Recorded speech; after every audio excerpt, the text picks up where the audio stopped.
বললাম যে ঘটনা আমি এটা দেখছি। এখন বলেন। এখন প্রশ্ন আছে স্যার, এই যে আমি 4টা কার্ড নিয়ে আসছি বিভিন্ন কোম্পানির, যেখানে লেখা আছে 2 দিন মেয়াদ, 19 টাকায় 2 দিন মেয়াদ। এটা হচ্ছে বাংলালিংক। এখন আছে 19 টাকায় আপনার 24 ঘন্টা মেয়াদ রবি।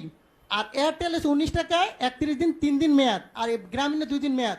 আমার প্রশ্ন হচ্ছে এই জিনিসগুলো কি স্যার পয়সা যায়? এটির মেয়াদ থাকবে কেন? আমার প্রশ্ন হচ্ছে মানুষের টাকা আপনি মনে করেন আমরা যদি 20 কোটি লোক হই, যদি 20 টাকা করে ভরি, আর একদিন সবাই কথা বললাম না, কত হাজার কোটি টাকা এই কোম্পানি নিয়ে যাচ্ছে, সিস্টেমের মাধ্যমে নিয়ে যাচ্ছে। এর আগে আমি বলেছিলাম, একটা নিউজে দেখাইছে 17 মিলিয়ন ভিউ হয়েছে। ওদিন থেকে উচিত ছিল এই সিস্টেমটাকে বাংলাদেশে বন্ধ করে দেওয়া। আমি বারবার বলেছি গরিব মানুষ ভিক্ষা করে, সে 20 টাকা ভরে। আপনি হয়তো জানেন না, আজকে বললাম সে তার মা মারা গেছে, বাপ মারা গেছে, সে কথা বললো না, তার মানে আমার টাকা চলে যাবে? হয় কেন? এই গ্রামীণ ফোন কোম্পানি বা অন্য কোনো কোম্পানি এরা কারা?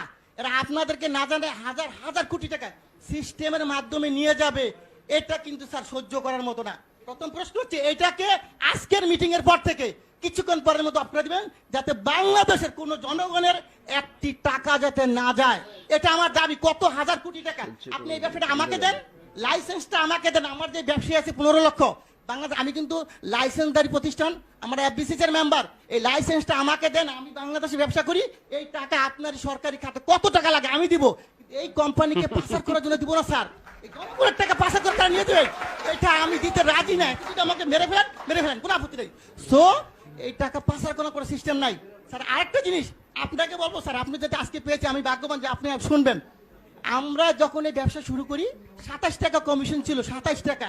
স্যার সরকারি কর্মকর্তা যিনি 2000 টাকা বেতন পেয়েছো, তার বেতন এখন 20,000 টাকা। কিন্তু এখন কত স্যার? আমাদের কিন্তু সেই 27 টাকাই রাখছেন। আমাদের কি কমিশন বাড়বে না স্যার?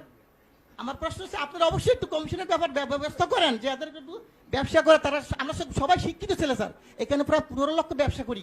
আমরা যারা ব্যবসা করি কোটি কোটি টাকা কামিয়ে দিচ্ছি, কিন্তু আমাদেরকে তো দেখবেন স্যার। আরেকটা কথা, টেলিটক আপনি হয়তো জানেন না। এই টেলিটকের ব্যাপারে আমি একবার বলছিলাম, বিটিআরসির 22 আমি হিন্দু, উনি সম্ভবত আমি জানি না, উনি আমাকে বলে এটা দায়িত্ব তো বাবা আমার না রে ভাই, এটা দায়িত্ব হইলো কার? বিটিআরসি না, টেলিযোগাযোগ। আমি ঠিক আছে, আমি যে স্যারকে পাই বলবো স্যার, আমার আপত্তি স্যার যদি মাইন্ড না করেন, আপনি দায়িত্বটা আমাকে দেন। আমার ব্যবসায়ীরা সবাই মিলে আমরা করি।